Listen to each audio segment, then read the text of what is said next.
Hello friends समस्त की मोर नमस्कार जय जगन्नाथ। स्नान करने पर कपाल तिलक धारण करने उचित। यह शुभ होगा सहित आज्ञाचक्र जागृत होता है।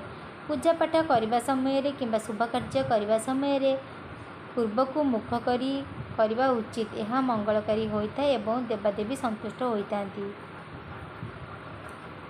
पूजा पाठ कि धर्म अनुष्ठान करने समय हाथ में कुश धारण करने उचित।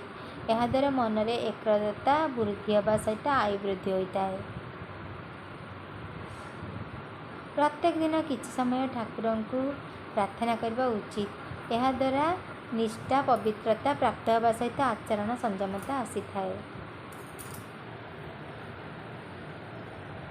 दान करने समय माला गड़ेवा द्वारा मंगलकारी होता है। यह मन स्थिर होगा सहित समर्पण भाव जागृत होता है।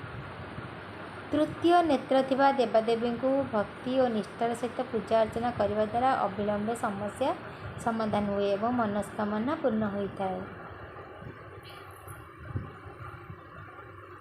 समस्त शुभ कार्य कि मांगलिक कार्य स्वस्तिक चिन्ह अंकन करने द्वारा करने उचित। यह अत्यंत शुभ सहित माता लक्ष्मी का कृपा दृष्टि पड़ता है। महादधी अथवा समुद्र स्नान करने द्वारा शुभ मंगलकारी होगा सहित पापताप नष्ट होता है।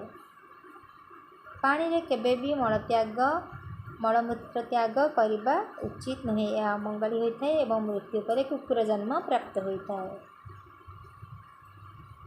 उत्तर दिग को केबे भी मुंड करी शोइबा उचित नुहे।